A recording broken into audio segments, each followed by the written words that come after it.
Hello, എല്ലാവർക്കും discovery ഡെസ്റ്റിനേഷൻ്റെ പുതിയൊരു വീഡിയോയിലേക്ക് സ്വാഗതം. ഒരുപാട് ദിവസങ്ങൾക്ക് ശേഷമാണ് ഞാനൊരു വീഡിയോ ഇടുന്നത് കേട്ടോ.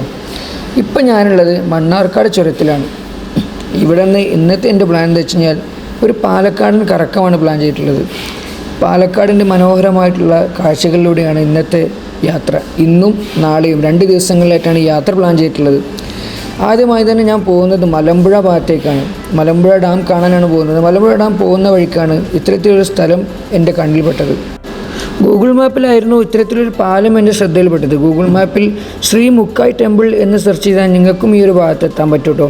രാവിലെയൊക്കെ അതിമനോഹരമായിട്ടുള്ള കാഴ്ചകളാണിവിടെ. നിങ്ങൾ ആ വീഡിയോസൊക്കെ ഒന്ന് കണ്ടുവരും.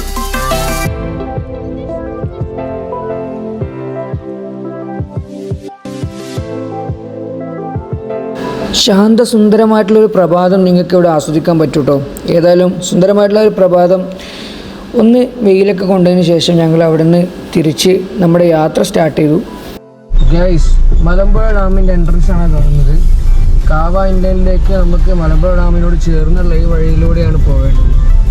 ഈ വഴിയിലൂടെ നമുക്കിനി ഏകദേശം ഒരു 9 കിലോമീറ്റർ സഞ്ചരിച്ച് കഴിഞ്ഞാൽ കാവ ഐലൻഡ് വ്യൂ പോയിന്റിൽ എത്തിച്ചേരാൻ പറ്റും.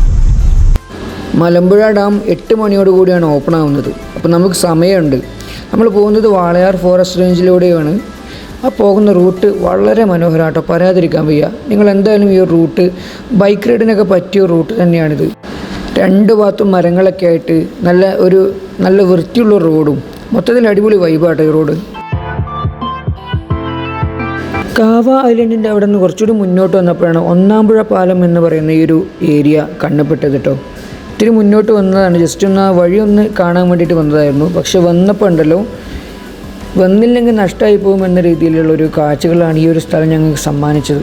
ഒരുപാട് മനോഹരമായിട്ടുള്ള കാഴ്ചകളാണ് ഇവിടെ. മൊത്തം ഒരു ബീച്ച് വൈബായിരുന്നു. മൊത്തത്തിൽ മണലുകളെല്ലാം ആ ഒരു ടൈപ്പ് മണലും കാര്യങ്ങളൊക്കെ ആയിട്ട് നമ്മൾ കുട്ടികളെ കൊണ്ടുവന്നാൽ അവർക്ക് സേഫായിട്ട് കുളിക്കാനും പറ്റുന്ന രീതിയിലുള്ളൊരു ഏരിയ. വളരെ ശാന്തവും സുന്ദരവുമായിട്ട് ഈ ഒരു ഏരിയ നമ്മൾ നിൽക്കണ സമയത്തിന് ഒരുപാട് മയിലുകളുടെ ഒച്ചപ്പാടൊക്കെ നമുക്ക് കേൾക്കാൻ പറ്റും. കണ്ടില്ലേ? എന്തായാലും നിങ്ങൾ ഈ മലമ്പുഴ ഭാഗത്തേക്ക് വരികയാണെങ്കിൽ ഇങ്ങോട്ടൊന്ന് നിങ്ങളുടെ യാത്ര കുറച്ചുകൂടി ദൂരം മുന്നോട്ട് വന്നാൽ ഈ ഒരു സ്ഥലം കൂടി നിങ്ങൾക്ക് കിട്ടും. അപ്പം അതും കൂടി കണ്ടിട്ട് ഒന്ന് പോകാനായിട്ട് ശ്രമിക്കാം കേട്ടോ. കുറച്ച് വിഷ്വൽസ് ഒന്ന് കണ്ടു നോക്കിട്ടോ.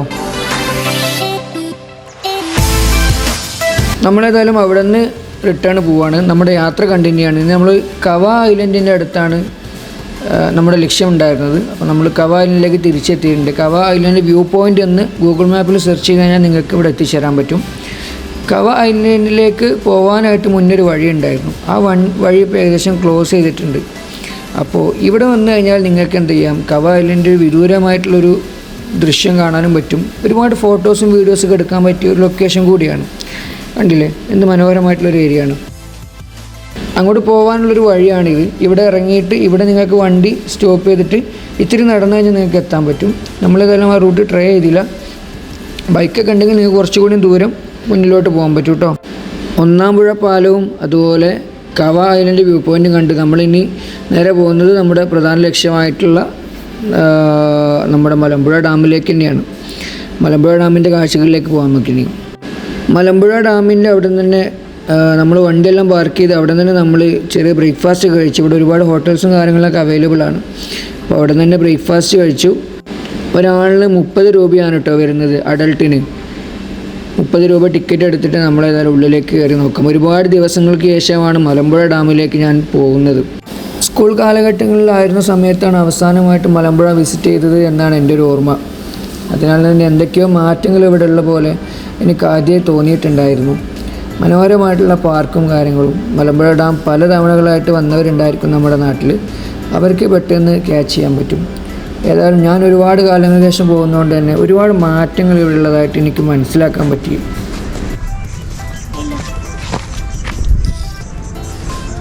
I love you 3. മലമ്പുഴ ഡാമിൻ്റെ ഡാം ടോപ്പിലേക്ക് നമുക്ക് പോകാം. മനോഹരമായിട്ടുള്ള കാഴ്ചകൾ ആണ് ഡാം ടോപ്പിലുള്ളത്. നമ്മളെല്ലാവരും പോയിട്ടുള്ളതാണ്. ഡാം ടോപ്പിൻ്റെ ഒരു ഭാഗത്ത് ഡാമിൻ്റെ കാഴ്ചകളും മറുഭാഗത്ത് മലമ്പുഴ ഉദ്യാനത്തിൻ്റെ കാഴ്ചകളും ഒരു രക്ഷയില്ല കേട്ടോ, പറയാതിരിക്കാൻ വയ്യ. ഏതായാലും നിങ്ങൾ പോകുന്ന സമയത്ത് ചെറിയ 100 രൂപേൻ്റെയൊക്കെ ക്യാപ്പുകൾ കിട്ടും. അത് വാങ്ങിച്ചോളിട്ട്. നല്ല ചൂടും വെയിലുണ്ട്. റോപ്പ് വേസ് മുകളിലൂടെ പോകുന്നുണ്ട്. ഏതായാലും നമുക്കതിൽ പോകണമെന്ന് ആഗ്രഹമുണ്ട്. ഏതായാലും പോയി നോക്കട്ടെ. തൂക്കുപാലവും കടന്ന് നമ്മളേതായാലും മലമ്പുഴ ഡാമിൻ്റെ പുറത്ത് കടന്നു. ഇനി നമ്മൾ പോകുന്നത് സ്നേക്ക് പാർക്കിലേക്കാണ്. ഒരാൾക്ക് 25 രൂപ ടിക്കറ്റാണ് സ്നേക്ക് പാർക്കിലുള്ളത്. എന്തായാലും ഒരു one time must visit experience തന്നെയാണ് സ്നേക്ക് പാർക്ക്. ഒരുപാട് പാമ്പുകളുടെ കളക്ഷൻ, അതുപോലെ അവരുടെ പരിചരണവും കാര്യങ്ങളും ഒക്കെയാണ് ഇവിടെ ഉള്ളത്.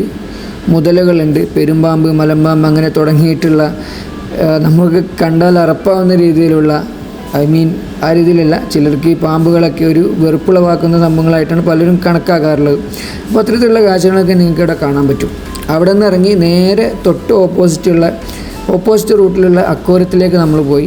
ഒരാൾക്ക് 30 രൂപ ടിക്കറ്റിലാണ് അക്വേറിയം സജ്ജീകരിച്ചിട്ടുള്ളത്. എന്തായാലും പറയാതിരിക്കാൻ വയ്യ. നമ്മൾ പാമ്പ് കേന്ദ്രത്തെ പറ്റി പറഞ്ഞതുപോലെ തന്നെ, സ്നേക്ക് പാർക്കിനെ പറ്റി പറഞ്ഞതുപോലെ തന്നെ ഒരു മസ്റ്റ് വിസിറ്റ് പ്ലേസ് തന്നെയാണ് ഈ ഒരു ഫിഷ് അക്വേറിയം എന്ന് പറയുന്നതും. സ്കൂൾ കുട്ടികൾക്കും മാത്രമല്ല, എന്തായാലും മുതിർന്നവർക്ക് പോലും വളരെ കൗതുകമുയർത്തുന്ന രീതിയിലാണ് ഇവിടെ കാര്യങ്ങളെല്ലാം സെറ്റ് ചെയ്തിട്ടുള്ളത്. അത്രയും മനോഹരമായിട്ട് അത് മെയിൻറ്റെയിൻ ചെയ്തിട്ട് കൂടിയുണ്ട്.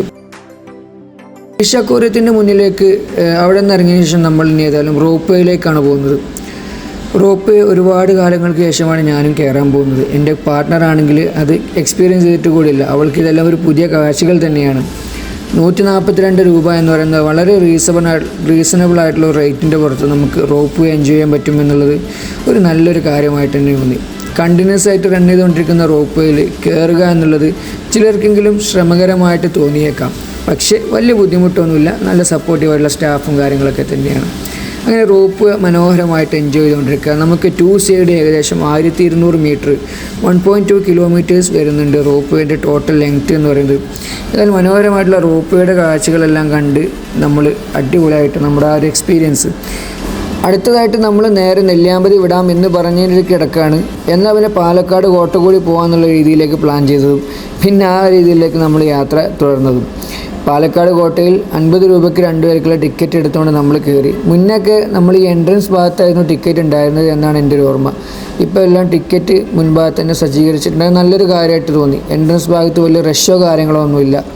ഏതായാലും മനോഹരമായിട്ടുള്ള ഒന്ന് നമുക്ക് ഒഴിഞ്ഞിരിക്കാനും ഒക്കെ പറ്റുന്ന രീതിയിൽ കുറച്ച് ചരിത്രങ്ങളും കാര്യങ്ങളൊക്കെ മനസ്സിലാക്കാൻ പറ്റിയ രീതിയിലുള്ളൊരു സജ്ജീകരണങ്ങളും കാര്യങ്ങളും നല്ല രീതിയിൽ മെയിൻറ്റെയിൻ ചെയ്തിട്ടുണ്ട്. പക്ഷേ ഇവിടുത്തെ പ്രധാന പ്രശ്നമെന്ന് വെച്ച് കഴിഞ്ഞാൽ ഒരു മിനി സരോവരം പാർക്ക് പോലെ എനിക്ക് തോന്നി. നമ്മൾ ഈ നടക്കുന്ന സമയത്തുള്ള ഓരോ കൂടാരങ്ങളിലേക്കും പോകുന്ന സമയത്ത് അവിടെയൊക്കെ ഒരു കപ്പിൾ ഏരിയ ആയിട്ട് മാത്രം പരിഗണിക്കാവുന്ന രീതിയിലേക്ക് മാറിയിട്ടുണ്ട്. ഭയങ്കര പ്രൈവറ്റ് ഏരിയകളായിട്ട് അതെല്ലാം മാറിയിട്ടുണ്ട് എന്നുള്ളത് വളരെ ദുഃഖകരമായിട്ട് തന്നെ തോന്നി. ഏതായാലും നമ്മൾ കാഴ്ചകൾ ആസ്വദിക്കുന്നവർക്ക് അതിനൊരു വിഷയമല്ല. നമ്മളേതായാലും നമ്മുടെ യാത്രകൾ തുടർന്നു. നെല്ലിയാമ്പതി ചെക്ക് പോസ്റ്റ് കടന്നിട്ടുണ്ട്. ഇപ്പോൾ നമ്മൾ പോത്തുണ്ടി ഡാമിൻ്റെ എൻഡാണ് ഈ കാണുന്നത്. പോത്തുണ്ടി ഡാം നമ്മൾ നാളെ റിട്ടേൺ ചെയ്യണമെങ്കിൽ നമ്മൾ കവർ ചെയ്യുന്നതായിരിക്കും. ഈ പോത്തുണ്ടി ഡാമിൻ്റെ എൻഡോട് കൂടി നമ്മുടെ നെല്ലിയാമ്പതി ചുരത്തിൻ്റെ സ്റ്റാർട്ടിങ്ങും കൂടിയാണ്.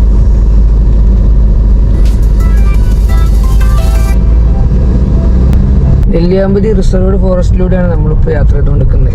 നമുക്ക് ഇനി ഏകദേശം 22 കിലോമീറ്ററാണ് നമ്മുടെ സ്റ്റേയിലേക്കുള്ളത്. സ്റ്റേൻ്റെ ഡീറ്റെയിൽസും കാര്യങ്ങളൊക്കെ അവിടെ എത്തിയിട്ട് ഏതായാലും ഷെയർ ചെയ്യാം.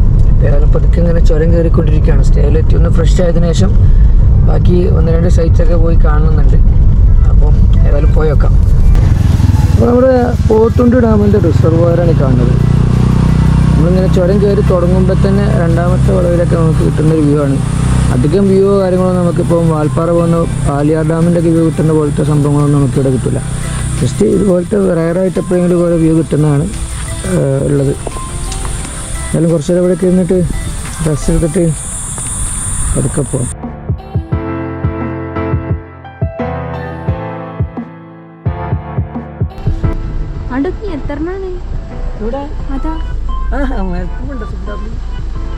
ഗൈസ്, അങ്ങനെ നമ്മൾ സിംഹവാലൻ കുരങ്ങൻസ് സ്പോട്ട് ചെയ്തിട്ടുണ്ട്.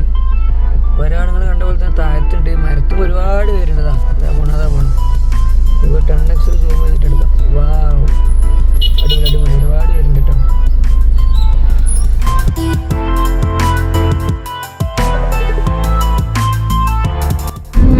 അടുത്തത് നമ്മൾ നെല്ലിയാമ്പതി ചുരത്തുമുള്ള വ്യൂ പോയിന്റ് കാണിച്ചു തരാം. കണ്ടോ, ഇതാണ് നമ്മുടെ വ്യൂ പോയിന്റ്. 3-4 ഇടങ്ങളിലായിട്ട് ഇതുപോലെ വാച്ച് ടവേഴ്സ്, ടൂറിസം ഡിപ്പാർട്ട്മെൻറ്റ്, അതുപോലെ ഫോറസ്റ്റിൻ്റെ ഒക്കെ ആയിട്ട് സെറ്റ് ചെയ്ത് വെച്ചിട്ടുണ്ട് കേട്ടോ. ഇവിടെ നമുക്ക് ദൂരെ കാണാൻ പറ്റുന്നത് പോത്തുണ്ടി ഡാമിൻ്റെ റിസർവോയറാണ്. നമ്മളങ്ങനെ നെല്ലിയാമ്പതി ചുരമൊക്കെ കയറി നമ്മുടെ കേശവൻ പാറ ഒക്കെ കഴിഞ്ഞിട്ടുള്ള റൂട്ടിൽ വന്നിട്ട് ഒരു ഉള്ളേരിയിലേക്ക് എത്തിയിട്ടാണുള്ളത്. നമുക്ക് എടുത്തിട്ടുള്ള സ്റ്റേ ഈ ഒരു ഭാഗത്താണുള്ളത്. ഏതായാലും അങ്ങോട്ടുള്ള വഴിയിലാണ്. നല്ലൊരു ഫുള്ള് തേയിലകൾക്കിടയിലൂടെ ഉള്ളൊരു വഴിയും കാര്യങ്ങളൊക്കെ ആയിട്ട് നല്ലൊരു ആംബിയൻസ് ആണ് ഇവിടെ.